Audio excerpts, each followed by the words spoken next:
चलिए आज MPS 03 भारत लोकतंत्र और विकास के एक और इम्पोर्टेंट क्वेश्चन की बात करते हैं। बहुत ज्यादा इम्पोर्टेंट क्वेश्चन है और ये बहुत समझने के लिए भी बहुत आसान है क्वेश्चन। ठीक है, इसको करते हैं। जमीनी स्तर पर 73वें और 74वें संविधान संशोधन के प्रभाव की चर्चा कीजिए। संविधान संशोधन मतलब क्या होता है? जो हमारे संविधान में कुछ चेंजेस किए जाते हैं या कुछ चीज ऐड की जाती है तो उसे संशोधन कहते हैं। ठीक है, तो 73वें और 74वें संविधान संशोधन के बारे में हमें बात करनी है। तो पहले हम 73वें संविधान संशोधन को समझते हैं कि वो क्या है और उसमें क्या क्या चीजें उसमें ऐड की गई या लाई गई। ठीक है, पढ़ते हैं। 73वां संविधान संशोधन अधिनियम 24 अप्रैल 1993 को लागू हुआ। 24 अप्रैल 1993 को लागू हुआ। इस अधिनियम के कुछ मुख्य प्रावधान इस प्रकार हैं। पहला पढ़ते हैं, राज्य की संचित निधि।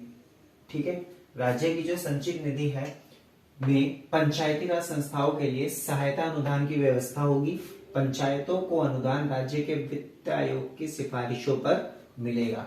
ठीक है, मतलब राज्य की जो संचित निधि है उसमें पंचायतों के लिए एक अलग से फंड बनाया जाएगा और वो जो फंड है पंचायतों को वो किसके बेस पे मिलेगा? जो राज्य का वित्त आयोग है, फाइनेंस कमीशन है, वो रिकमेंड करेगा कितना देना है, किसे देना है, कैसे देना है, क्या डिस्ट्रीब्यूशन करना है, वो सब वित्त आयोग सिफारिश करेगा। ठीक है, काम क्या क्या कर सकती है पंचायती राज? सिंचाई, पशुपालन, पेयजल, ईंधन, शिक्षा, स्वास्थ्य विकास, बाल विकास, महिला कल्याण, ऐसे जितने भी जो मुद्दे हैं, जो ग्रामीण क्षेत्रों से जुड़े मुद्दे होते हैं, उन सब पे काम करेगी। महत्वपूर्ण कार्यों को पंचायत संपन्न करेगी।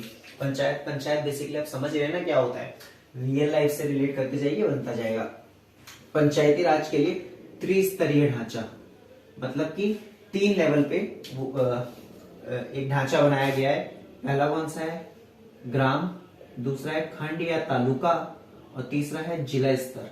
ठीक है, चौथा ही हम प्रावधान पढ़ रहे हैं 73वें संविधान संशोधन के पढ़ रहे हैं, अभी 74 के नहीं पढ़ रहे। प्रत्येक पंचायत में कम से कम 30% सीटें महिलाओं के लिए आरक्षित होंगी।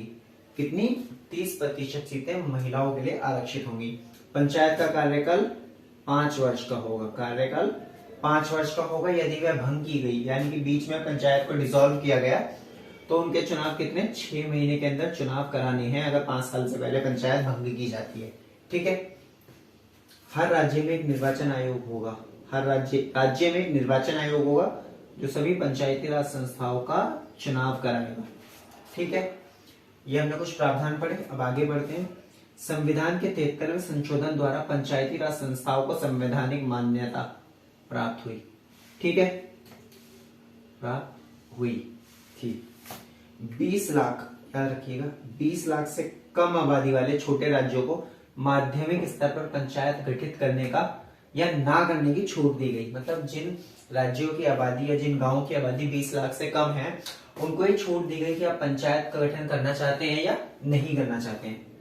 पंचायती राज व्यवस्था स्थानीय स्तर पर विकास कार्यों, निर्णय प्रक्रिया एवं शासन प्रणाली द्वारा नागरिकों की भागीदारी। अच्छा, ये देखिए इंपॉर्टेंट है, ये नागरिकों की भागीदारी। पंचायती राज व्यवस्था मतलब गांव वगैरह को भी इसमें जब इंक्लूड किया गया, ठीक है, उसमें पंचायत बनाने की छूट दी गई, तो क्या ज्यादा से ज्यादा लोग उसमें भाग लेंगे, तो अपने गांव की समस्याओं को सुलझाने के लिए लोग उसमें पार्टिसिपेट करेंगे, को सुनिश्चित करने का कार्य करती है। 73वां संविधान संशोधन ग्रामीण क्षेत्रों के विकास हेतु बेहद महत्वपूर्ण है, क्योंकि इसके माध्यम से ग्रामीण क्षेत्र के निवासियों को देश के प्रति अपनी जिम्मेदारियों का एहसास होता है। ठीक है, तो समझ आया। 73वां बेसिकली क्या है, याद रखना है। 24 अप्रैल 1993 को लागू हुआ था।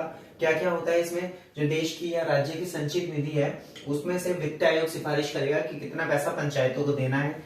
जितने भी ग्रामीण क्षेत्रों से जुड़े या फिर वो जो पंचायती एरिया है उससे जुड़े जितनी भी परेशानियां हैं, उनसे रिलेटेड जितने भी मुद्दे हैं उनसे रिलेटेड सभी चीज पर ये काम करता है। पंचायती राज में 3 स्तरीय, मतलब 3 लेवल का ढांचा बनाया गया। ग्राम, दूसरा खंड या तालुका, तीसरा जिला स्तर। प्रत्येक पंचायत में कम से कम 30% सीटें महिलाओं के लिए आरक्षित है। पंचायतों का कार्यकाल 5 वर्ष का होगा, लेकिन अगर 5 वर्ष से पहले पंचायत भंग की जाती है तो चुनाव 6 महीने के अंदर कराने होंगे। हर राज्य में एक निर्वाचन आयोग होगा जो सभी पंचायती राज संस्थाओं का चुनाव कराएगा। ठीक है, ये हमने पढ़ लिया। संवैधानिक मान्यता प्राप्त हुई थी इससे, किसे? पंचायती राज संस्थाओं को।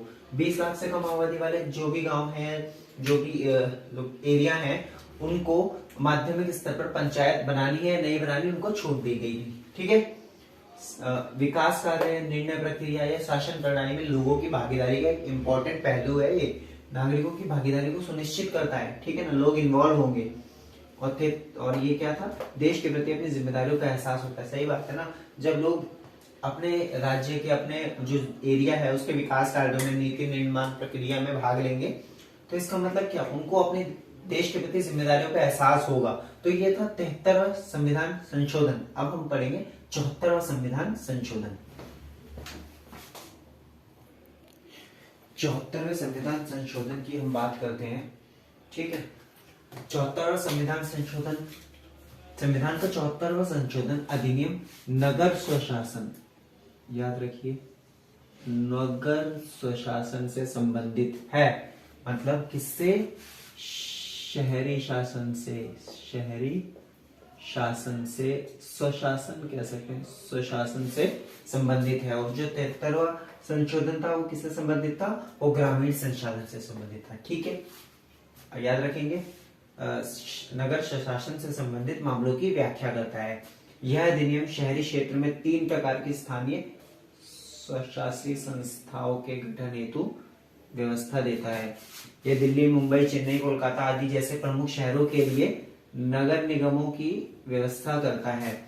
उसमें भी ग्रामीण वाले में भी 73वें में भी 3 प्रकार की व्यवस्थाएं थी। ग्रामीण व्यवस्था है, इसमें 3 प्रकार की शहरी व्यवस्थाएं हैं। ठीक है, एक नगर निगम के अनिवार्य कार्यों में शामिल है अस्पतालों का रखरखाव, स्वच्छ पेयजल, बिजली, स्कूल आदि। 74वें संविधान संशोधन द्वारा नगरीय संस्थाओं को संवैधानिक दर्जा प्राप्त हुआ और उसमें किसको था, ग्रामीण जो पंचायती संस्थाएं होती हैं।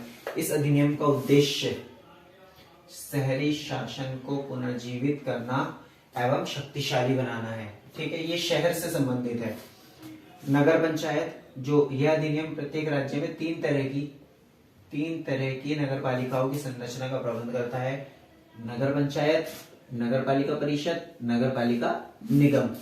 ठीक है, निर्वाचन प्रक्रियाओं की देखरेख, यहाँ देखिए, निर्वाचन प्रक्रियाओं की देखरेख, निर्देशन, नियंत्रण और नगर पालिकाओं के सभी चुनावों का प्रबंधन राज्य का चुनाव आयोग द्वारा किया जाता है। याद कीजिए, 73वें में भी चुनाव आयोग होता था एक राज्य का। ठीक है, वही सब इनकी देखभाल करता था।